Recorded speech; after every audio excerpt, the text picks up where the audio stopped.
Hola, soy Marlene Celeste Francisco Santiago, correspondo al grupo de 1002 de la Escuela Nacional Autónoma de México y a continuación les voy a presentar una breve explicación del temario de bioquímica del módulo de biología oral. Vamos a abarcar desde los modelos atómicos hasta enzimas y lo que abarca el temario. Me voy a apoyar de mi tableta para ir explicándoles una presentación que hice de este lado de aquí. Entonces vamos a arrancar con la explicación. Muchas gracias. Bueno, el primer tema del que vamos a empezar hablando es de modelos atómicos. Y el primer modelo atómico que vamos a ver como tal es el de Demócrito y Leucipo. Aunque estos personajes no tenían ningún modelo atómico como tal, sí son los que demostraron las bases para hablar acerca de todo esto. Bueno, vamos a hablar primero de que ellos definían de que la materia estaba formada por tierra, agua, aire y fuego, pero ellos decían de que la materia estaba formada por partículas indivisibles, que esto era lo que bautizaron como átomos. Decían que se movían a través del espacio estos átomos. Demócrito era el discípulo principal de Leucipo, aunque esto no fue tomado tan en cuenta en esa época por lo que decía Aristóteles acerca de los elementos que conformaban todo lo que había en el universo. Pero después pasamos al modelo atómico de Dalton. Dalton retomó lo que decía Demócrito y Leucipo. Él retomaba las ideas que decía que la materia estaba hecha de átomos indivisibles. Dalton decía que la materia estaba compuesta por átomos de diferentes masas que se combinaban en proporciones sencillas para formar compuestos. Él veía los átomos iguales, por decirlo así, lo veía como esferas pequeñas. Eran esferas de masas pequeñas que no se crean ni se destruyen. Se podían transformar, pero no se podían crear ni destruir. También decía que los átomos de un mismo elemento tienen propiedades iguales, es decir, que los átomos que pertenecían a un mismo elemento compartían propiedades, eran prácticamente iguales. Por eso se decía de que Dalton veía todo igual. Pero Dalton también retomaba la idea de que los átomos de diferentes elementos tenían masas distintas. Luego nos movemos al primer modelo atómico como tal, que fue propuesto por J.J. Thomson. Él retomaba la idea que se venía arrastrando desde Demócrito y Leucipo de que los átomos son indivisibles. Él propuso el primer modelo atómico como tal, que fue el modelo del budil de pasas. Es considerado el padre del electrón, ya que él descubre el electrón. El experimento con el que logra todo esto es con el tubo de rayos catódicos, y a continuación les voy a explicar acerca de en qué consistía su modelo atómico. Bueno, él decía que el electrón era esta masa que estaba cargada con protones. Los protones tienen carga positiva y que en esta esfera de masa positiva había electrones incrustados.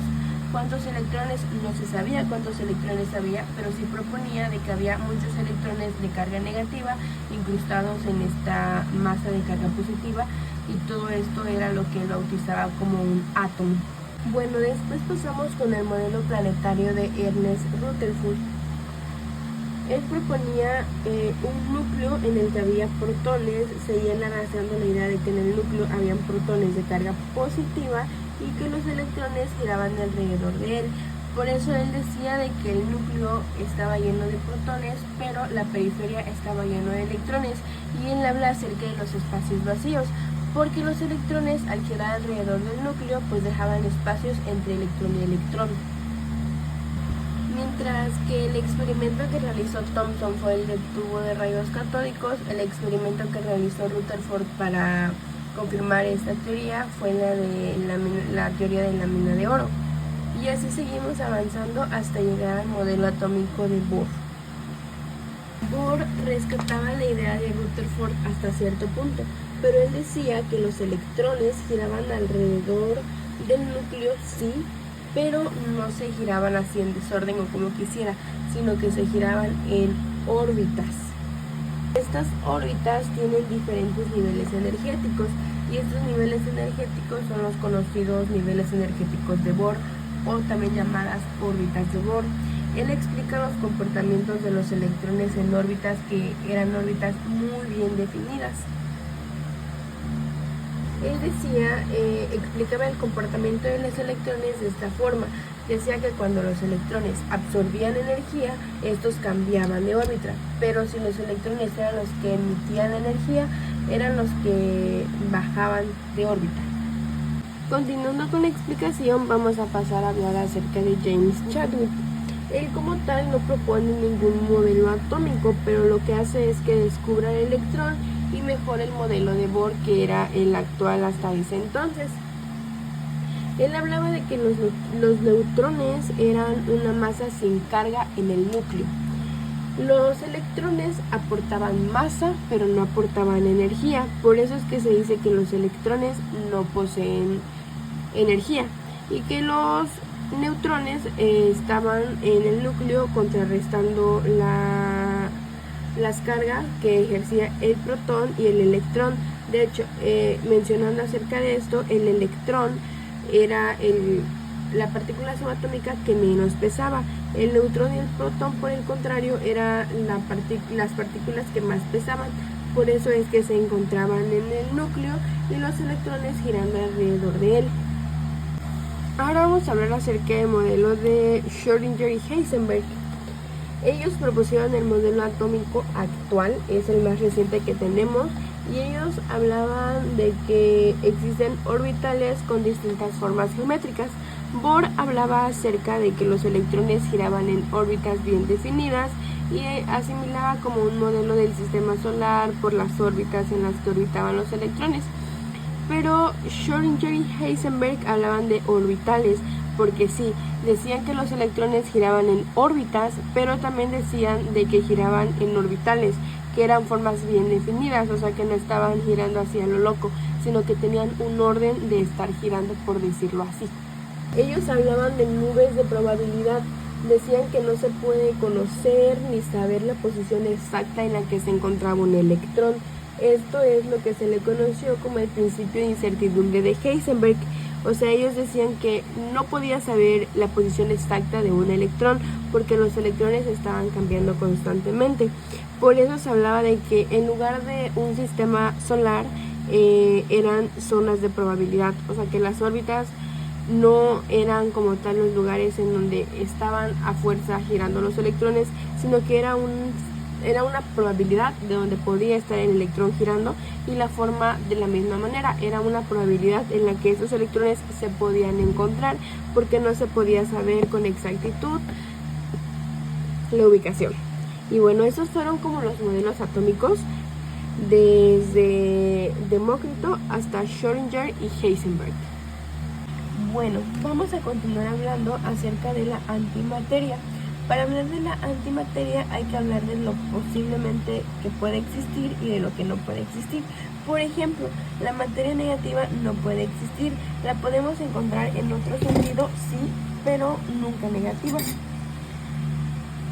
La antimateria sí pesa, por lo tanto se puede decir que la antimateria sí existe. La palabra anti viene de la carga eléctrica que éstas tienen y se relacionan directamente con sus partículas. Por ejemplo, el protón tiene carga positiva, como lo vemos aquí en la materia normal. Bueno, el antiprotón pesa lo mismo que el protón, pero tiene carga negativa. O sea, lo que cambia es la carga, el peso se mantiene. Y eso mismo va a pasar con el electrón. El electrón es negativo en la materia normal, pero en la antimateria esta va a ser positiva. El neutrón se mantiene neutro porque ya habíamos mencionado que el neutrón no tiene carga. Bueno, continuando hablando acerca ahora de la materia oscura, vamos a resaltar algunos puntos, como son los siguientes. Vamos a hablar acerca de la materia oscura. La materia es eléctricamente neutra, no interactúa con la materia luminosa de la galaxia 20%, otras materias con gravedad representan aproximadamente el 80%, es la energía responsable de que el universo se expanda. Para entender un poquito acerca de la materia oscura hay que explicar un poquito más acerca de esta. Vamos a empezar a hablar como ¿qué se nos viene a la mente cuando pensamos de materia oscura? Muchas veces cuando hablamos de la materia oscura pensamos por su término de oscuro, ausencia de luz, pero de hecho esta materia no tiene nada que ver con la luz porque no tienen interacción directa. Todo lo que vemos solamente es el 4% de toda la materia y energía del universo. O sea, todo lo palpable, todo lo visible como son planetas u objetos, solamente representan el 4% de toda nuestra materia y energía. El 20% de este universo es la llamada materia oscura. Podemos decir que eso se magnifica a que el 90% de nuestra galaxia solamente es materia oscura. El 70 u 80% aproximadamente de lo que queda de energía en materia del universo es a lo que se le llama o denomina materia oscura. Y esta energía es la responsable de que el universo se expanda, pero no solamente de que se expanda, sino de que se expanda de una forma muy rápida, o sea, acelerada. Pero de hecho esta materia es una incógnita, ya que no se sabe prácticamente nada, y justo de ahí es donde viene su nombre, materia oscura. Para poder entender esto mejor, vamos a verlo como una fuerza gravitacional contraria. Sabemos que la fuerza de gravitación es la fuerza de atracción que hay entre dos cuerpos y masa. Bueno, ahora en lugar de que estas se atraigan, las masas o los cuerpos se van a repeler. De hecho, hay un montón de hipótesis para esta materia porque pues es muy desconocida. Es prácticamente nada, es muy poca la información que se conoce de la materia oscura. Pasamos a hablar ahora acerca del bosón de Higgs. El bosón de Higgs es parte del modelo estándar de partículas que son como los legos que construyen el universo prácticamente. El bosón de Higgs es la explicación de cómo el universo adquirió su masa. O sea, básicamente es eso, es el cómo fue que el universo tiene masa. Fue confirmado por un experimento en el Gran Colisionador de Partículas en el año del 2012. Para poder entender mejor esto, hay que remontarnos a Newton y a su famosa ley de gravitación universal. Cuando Newton propone esta ley, él entendía que los cuerpos se atraían, sí, pero no podía entender el por qué pasaba esto. O sea, no entendía por qué los cuerpos se atraían y qué relación había de que a mayor masa, mayor era la atracción. Para que el universo adquiriera masa, Peter Higgs propuso un bosón masivo, donde los bosones eran una sección que tenían como función transmitir las fuerzas. Este bosón interactuaba con el campo de Higgs. Este es el campo de Higgs. Este que vemos en forma de sombrerito es el llamado campo de Higgs, que hay que mencionar que era un campo cuántico, porque el modelo estándar era un modelo cuántico.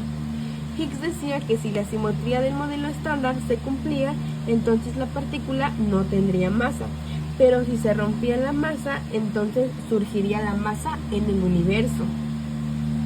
Él decía que esta ruptura fue en los primeros instantes del universo, o sea, en la parte más alta del campo, en esta parte de aquí, que es la puntita del sombrero que observamos.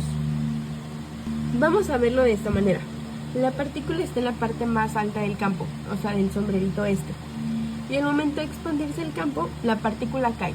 Aquí podemos ver cómo va cayendo. Miren, está aquí, se expande el campo y la partícula cae. La simetría se rompe y entonces es cuando surge la masa. Al momento de caer, expandirse, se rompe la simetría y en ese momento es cuando surge la masa. Entonces, esta es la responsable de que todo el universo tenga masa. O sea que sin esta partícula, todo sería como aire flotando. Vamos a verlo de esta manera. Sin el bosón, los átomos no existirían como los conocemos, ya que esta partícula es la razón por la que los protones, electrones y neutrones tienen peso y pueden formar lo que conocemos como materia sólida. Es como si fuera el pegamento invisible que hace que la realidad, o sea, el universo, tenga sentido, para que pueda formarse esta materia sólida. Entonces esta fue la explicación del bosón de Higgs, que también es llamada partícula de Dios, porque esta partícula es fundamental para la existencia del universo, porque si esta partícula no existiera, pues nada sería como lo conocemos ahora. Seguimos con la explicación de esto y ahora vamos a entender lo que son los iones, pero para poder entender qué son los iones, primero tenemos que entender cómo está constituido un átomo. Un átomo está constituido por 3 partículas subatómicas, neutrón, protón y electrón. El electrón con carga negativa alrededor del núcleo, el protón con carga positiva en el núcleo y el neutrón sin carga igual en el núcleo, como habíamos mencionado desde que venimos hablando de los modelos atómicos. Aquí podemos ver, miren, cómo los protones y los neutrones se encuentran en el núcleo y por eso son llamados nucleones, ya que constituyen más del 99.9% del átomo. ¿Por qué? Porque esta cantidad es lo que constituye la masa de un átomo, y el neutrón y el protón que están en el núcleo del átomo forman parte de este porcentaje de masa. Ahora sí podemos pasar a hablar acerca de los iones. ¿Qué son los iones? Un ion es un átomo con carga que tiene la capacidad de perder o ganar electrones. Un ion es un átomo con carga eléctrica que, dependiendo de cuál sea, en este caso catión o anión, va a poder ganar electrones o perder electrones. Por ejemplo, en el caso de los cationes son iones que pierden electrones y los aniones son átomos que ganan electrones, o sea, iones que ganan electrones. Aquí tenemos un ejemplo, por ejemplo, el oxígeno. Tenemos el oxígeno. Vamos a pasar a esta fórmula para poder calcular sus partículas subatómicas. Vamos a pasar a que, por ejemplo, el número chiquito siempre va a ser el número atómico, que va a representar la cantidad de electrones y protones que va a tener un átomo. Por ejemplo, el hidrógeno tiene un electrón y un protón. El número atómico va a estar representado con Z. Y luego tenemos la masa atómica, que es el número más grande. Este va a estar representado con una A y va a estar redondeado para cálculos de partículas subatómicas. De 0.5 sube y de 0.4 baja. Entonces, en el oxígeno tenemos que su número atómico Z, 8, y su masa atómica es 16, ya redondeado. Y tenemos que es un anión porque va a ganar 2 electrones. ¿Cómo lo sabemos? ¿Cómo lo sabemos? Porque tenemos de este lado indicado 2 y el signo negativo, lo que quiere decir que corresponde a un anión que gana electrones. Por ejemplo, las partículas subatómicas del oxígeno normal, sin ser un anión, de electrones tiene 8 porque le indica su número atómico Z, de protones tiene 8 y de neutrones tiene 16. ¿Cómo calculamos el neutrón? Sería la masa atómica menos el número atómico.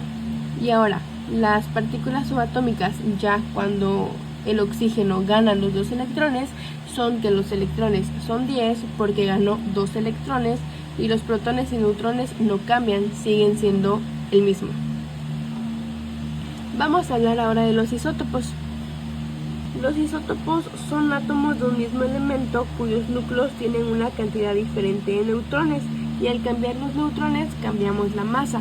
Por ejemplo, aquí tenemos isótopos de hidrógeno. Tenemos el protio, deuterio y el tritio. El protio tiene 0 neutrones, el deuterio 1 neutrón y el tritio 2 neutrones. Cada uno tiene una diferente masa atómica porque cada uno tiene un número diferente de neutrones. Por ejemplo, el protio tiene 1 de masa atómica, el deuterio 2 de masa atómica y tritio tiene 3 de masa atómica. El protio y el deuterio todavía se consideran estables, pero el tritio ya se considera radioactivo. Entonces, para concluir esto y a manera de resumen, tenemos lo siguiente. Podemos decir que al cambiar el número de protones, cambiamos el elemento y todas sus propiedades, porque el número atómico, este es el que le da identidad a todo el átomo, a todo el elemento, es el que le da la identidad de quién es. Al cambiar el número de neutrones, obtenemos isótopos del elemento y se hace inestable. Generalmente los isótopos, como cambian su número de neutrones, cambian la masa, se vuelven inestables todos. Y al cambiar el número de electrones, obtenemos iones con cargas. Y ya dependiendo si es catión o anión, va a determinar si gana o pierde electrones. Seguimos con la tabla periódica. Vamos a hablar acerca de la tabla periódica, sobre la forma en la que se clasifican los elementos. El primero en clasificar los elementos de la tabla periódica fue Dmitri Mendeleev, que clasificó todos los elementos conocidos en su época en orden creciente de su masa atómica, es decir, que la primera tabla periódica se basó en el orden creciente de la masa atómica, es decir, A, el número grandote que tenemos. A este orden se le conoce como el primer ordenamiento que tuvo la primera tabla periódica. Pero la tabla periódica de hoy tiene 118 elementos y está acomodada en orden creciente a su número atómico, es decir, que ahorita estamos enfocados en Z, en la identidad que le da el número atómico a nuestro elemento. Esto es considerado la ley periódica de los elementos. Los elementos químicos se clasifican según las propiedades físicas que tengan en 4 grandes grupos, que son los metales, metaloides, no metales y gases nobles, que son los que tenemos de este lado. Miren, estos son los metales de transición, todos estos de aquí son los metales, son los metaloides, los no metales y los gases nobles. Este cuadrito que vemos aquí es el hidrógeno, que se encuentra en esta parte de aquí, pero lo representan en este lado porque es un no metal. A pesar de que se encuentra al lado de los metales, es considerado un no metal. Los no metales, que vendrían siendo todos estos de aquí, a excepción del hidrógeno, que se encuentra separado. En la tabla periódica original se encuentra aquí, pero en esta imagen particularmente está separada para señalar e indicar que este representa un no metal. Los no metales son sólidos, son buenos conductores del calor y de la electricidad, tienen brillo, son maleables, es decir, que permiten la deformación del metal, son dúctiles, es decir, que permiten la obtención de alambres, y tienen altos puntos de fusión y de ebullición. Los metaloides, que son estos que tenemos de este lado, presentan propiedades intermedias entre los metales y los no metales. O sea que actúan como metales si se enlazan con un elemento no metálico y actúan como un metal si se enlazan con un elemento metálico. O sea que actúan de forma contraria. Si se juntan con un metal, se comportan como un no metal. Si se juntan como un no metal, se comportan como un metal. ¿Ok? Vamos a relacionarlos como los niños rebeldes, que les dices que hagan una cosa y hacen otra. Es exactamente igual. Luego tenemos a los no metales. La mayoría se encuentra en estado líquido y gaseoso. Son malos conductores del calor y de la electricidad. No tienen brillo, no son maleables ni dúctiles y tienen bajos puntos de fusión y de ebullición. Si nos damos cuenta, los no metales son todo lo contrario a los metales. Es decir, si los metales son buenos conductores de la electricidad, los no metales no. Si los metales tienen brillo, los no metales no. Si los metales en su mayoría se encuentran en estado sólido, los no metales no. O sea, los no metales le llevan la contraria a los metales. Y por último tenemos a los gases nobles. Los gases nobles son elementos químicos inertes, es decir, que no reaccionan frente a otros elementos. Más adelante vamos a hablar acerca de algunas otras propiedades específicas que tienen y por qué es que no reaccionan con los otros elementos. Porque en general su última órbita contiene el máximo de electrones posibles para ese nivel, que esto tiene que ver con la regla del octeto que vamos a tocar en un momento. La tabla periódica también se clasifica se distribuye en otras partes, como son estas. Tenemos a los periodos, tenemos a las familias, a los bloques y a los grupos. Las familias son las filas, son estas filas de aquí. Las filas verticales son las familias. Y las familias son columnas que comparten propiedades similares. Se clasifican en 11 familias, que son estas que tenemos aquí. Los grupos también se distribuyen o los podemos notar como columnas, pero la diferencia que vamos a notar es que las familias son nombres y los grupos son letra y número. Y de los grupos solamente tenemos dos, A y B. Y después tenemos a los periodos. Los periodos corresponden a las filas de la tabla periódica. En total son 7 periodos, que son los que tenemos de este lado. que vendrían siendo 1, 2, 3, 4, 5, 6 y el hidrógeno que se encuentra separado pero que está originalmente aquí. Habíamos hablado de los periodos cuando veíamos las órbitas de Bohr. Bueno, los niveles energéticos de Bohr o las órbitas son estos niveles energéticos que encontramos en la tabla periódica, que son 7.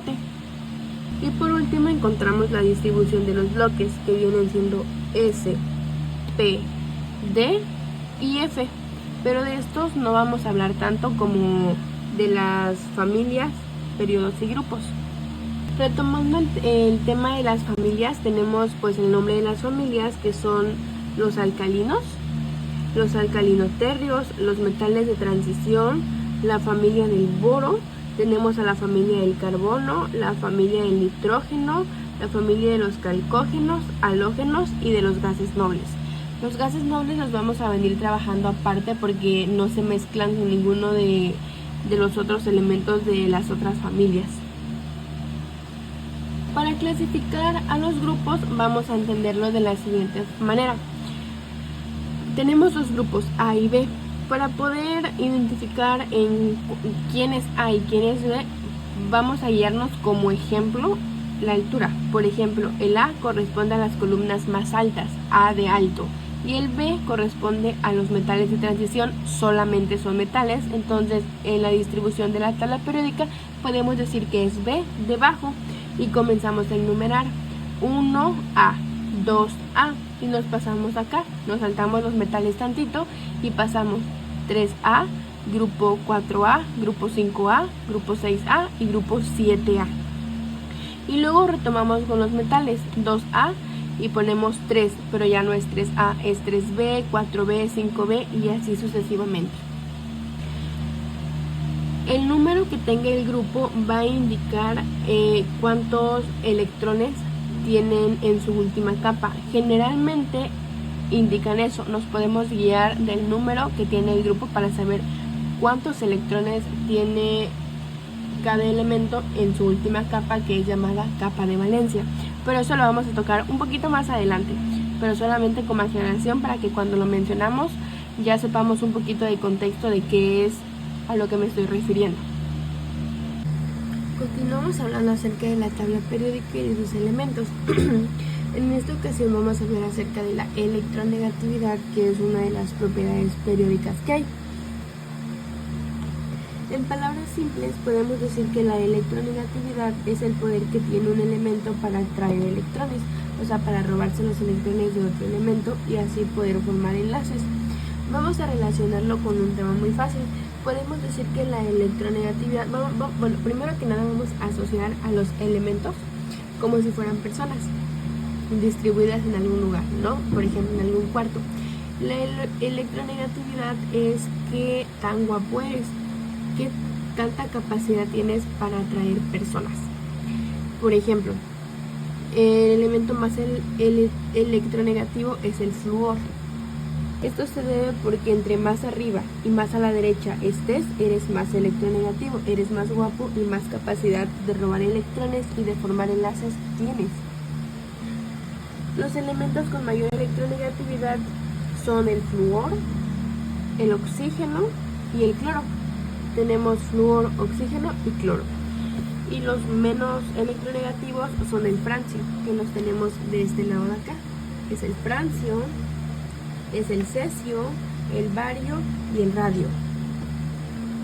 Los gases nobles, que son esta columna de aquí, no los tomamos en cuenta. No los tomamos en cuenta porque ellos no juegan, porque ya tienen, se podría decir que su electronegatividad completa, por decirlo de ese modo, ya que tienen los 8 electrones en su última capa, que es la de valencia. Entonces no necesitan de estar complementándose con otros electrones de otros elementos porque ellos ya lo tienen completo, así que ellos no juegan. Por tanto, ya hemos dicho que el más electronegativo es el flúor y el menos electronegativo es el francio. La regla del octeto. Veníamos mencionando hace rato acerca de la regla del octeto, pero no hablamos bien acerca de qué es la regla del octeto. Bueno, en resumen, un elemento para ser feliz necesita 8 electrones en su última capa Esta capa es denominada como la capa de valencia. Todos los átomos buscan tener 8 electrones en esta última capa de valencia para poder lograr estabilidad, así como hablábamos de que los más estables son los gases nobles, buscan tener esta misma estabilidad de los gases nobles. Por eso los átomos van a compartir electrones, ya sean que los compartan, los ganen o los pierdan por medio de enlaces iónicos o covalentes, según sea el caso. Entonces, la regla del octeto es que los elementos busquen tener 8 electrones en su última capa de valencia, formando enlaces, y van a hacer todo lo posible para poder obtener estos 8 electrones en su última capa, que es la de valencia. Hablábamos acerca de que el número del grupo determina los electrones de valencia que tiene cada uno. Por ejemplo, en el grupo 1A, el número 1 establece que todos los del 1A tienen solamente un electrón en su capa de valencia, los del 2A tienen 2 electrones y así sucesivamente. En los metales puede variar. Esta regla no se cumple tanto porque pues los metales se comportan como quieren, tienen diferentes comportamientos, pero por ejemplo en el 3A tienen 3 electrones, en el 4A tienen 4 electrones, en el 5A 5 y así sucesivamente hasta llegar al 7A, porque hay que recordar que los del 8A no juegan en esto porque ellos ya tienen su octeto completo, ya tienen sus 8 electrones en su capa de valencia y ya son felices.